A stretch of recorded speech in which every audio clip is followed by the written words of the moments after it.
22-এর যে বন্যা হয়েছিল এর চাইতে মনে হয় বেশি হতে পারে। বড় খাবার নাই, কোনো গরমের বিদ্যুৎ নাই, আপনার এই গ্যাস নাই। তো পানি বাড়ার সাথে সাথে এলাকার মানুষের দুর্ভোগ আরও অতিরিক্ত আকারে বাড়ছে। বর্তমানে পানির বন্যার অবস্থা খুব ভয়াবহ।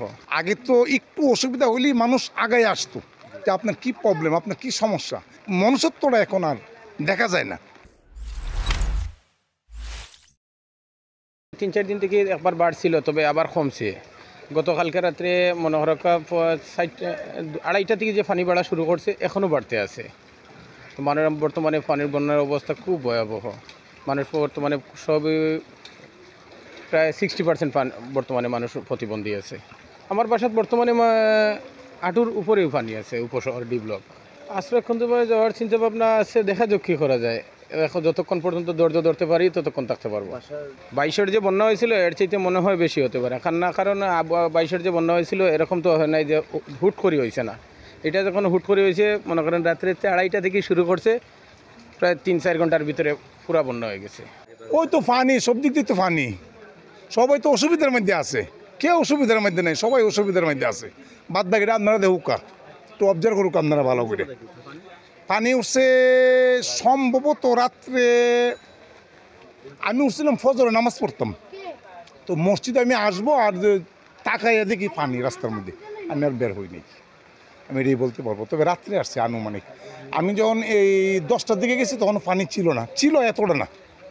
কিন্তু রাত্রে যখন একটু বৃষ্টি হয়েছে মনে হয় হালকা, আর এই বৃষ্টি হওয়ার পরেই এই অবস্থা। এখন তো আপনারাই দেখতেছেন।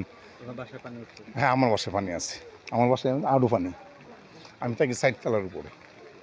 যাদের খুব অসুবিধা, খুব অসুবিধা। তো আপনারা দেখতেছেন অসুবিধা না। কিন্তু মাত্র আসলাম যে গরম খাবার নাই, কোনো গরমের বিদ্যুৎ নাই, আপনার এই গ্যাস নাই। তো ওই এক ঘরে আমার বাসার লগে একজনের গ্যাস নাই, ওনার কটা বাচ্চা আছে বিল্ডিংয়ে। তো আমার ওয়াইফে কইতেছে এরা তো ঘরে নাই, গ্যাস নাই, আমি কী করতাম। আমি বাজার থেকে কিছু বাজার নিয়ে দিয়ে এলাম, আর ডিমের লেগে আসছি, তাদেরকে রাইন দেওয়া, তাদেরকে খাবার দিব আর কি, বুঝছেন। তারও খুব সম্ভ্রান্ত ফ্যামিলি, মানে তারা তো কিছু করতে পারতেছে না। একটু হলো পানি, আর মহিলা বাসা, পুরুষ নাই, এই জন্যই আর কি, বুঝছেন। আগে তো একটু অসুবিধা হলেই মানুষ আগায় আসতো যে আপনার কি প্রবলেম, আপনার কি সমস্যা। সেই আন্তরিকতাটা বা এই মনুষ্যত্বটা এখন আর দেখা যায় না। এটা আগে দেখা যেত সিলেটে। তো আগে মানে একটা কিছু হইলেই মানুষ পাশে দাঁড়াইতো, কেন পাশে। আমি আর কি বলি, আপনারা বাদ বাকি আপনারাই দেখতেছেন, এটা আপনারা দেখতেছেন। এর তো রাইতে তো নে বাসার মানুষজন লোকজন লইয়া কিলা আছে পালঙ্গ রূপে এখন কই যেটা মানে দোকানে যাইমু। পানি তো গত কয়েকদিন ধরে এই রাস্তাটা এক কথায় মানে দেখা গেছে পানিবন্দি, তো কম ছিল গত কয়েকদিন ধরে। তো গতকাল রাতকে যখন ক্রমশাগারে বৃষ্টি হচ্ছে বা 2টা-3টার পর থেকে পানিগুলোর ক্রমশাগারে বাড়তে শুরু করছে। তারপরে অবনতি, এমনিই তো বন্যার অবনতি ছিল, আরও চরম অবনতি হয়েছে।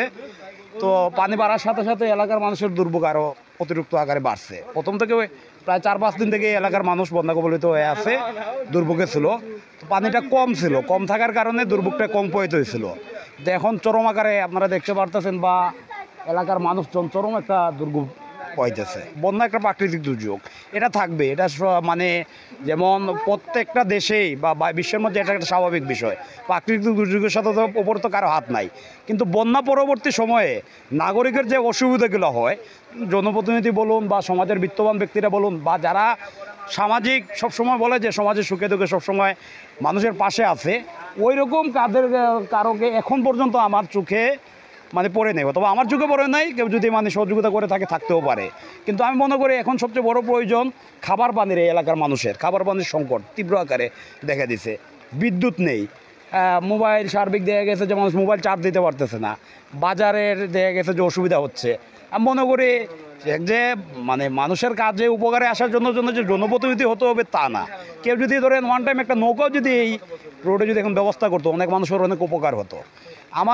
আমি মনে করি দেখা গেছে যে জায়গা থেকে পারি, আমাদের কেউ যদি মানে সবার পক্ষে তো আলাদাভাবে সম্ভব না, যে জায়গা থেকে পারি যতটুকু পারি আমরা একে অন্যজনকে সহযোগিতা করব। কেউ তো আর এককভাবে সবার দুর্যোগ নিরূপণ করতে পারবে না। কেউ দেখা গেছে শ্রম দিয়ে সহযোগিতা করবো, টাকা পয়সা দিয়ে, কেউ স্বেচ্ছাসেবক হয়ে। আমি মনে করি এই পরিস্থিতিতে আমাদের উচিত দেখা গেছে যে এক একজনের পাশে দাঁড়ানো। আপনারা পরিস্থিতিটা দেখেন, মানে চরম একটা অবস্থা। আর এই এলাকা থেকে বন্যার পানিটা অনেক দেরিতে নির্মূল হয়। তাই আমি সবার কাছেই আপনাদের মাধ্যমে দৃষ্টি আকর্ষণ করব, যদি কেউ বা কারা স্বেচ্ছাসেবক হিসাবে যা থাকুন বা মানবতার পক্ষে কাজ করে থাকুন, সিলেটের অনেক মানুষ আছে, আপনারা যে যেভাবে পাবেন খাবার পানি নিয়ে আসুন, স্যালাইন নিয়ে আসুন, বা যারা বিদ্যুৎহীন হয়ে পড়েছে অলরেডি এলাকাটা, মোমবাতি নিয়ে আসুন, যে যেভাবে পারুন সহযোগিতা করুন। এটা আপনি কারো কাছে দান না, একজন আরেকজনকে আমরা সহযোগিতা করব, যে যা জায়গা থেকে যেভাবে পারি। কেউ রিক্সা দিয়ে সহযোগিতা করুক, কেউ ভ্যান দিয়ে সহযোগিতা করুক, কেউ মাল সামানা দিয়ে সহযোগিতা করুক, এটাই আমার আশা থাকবে।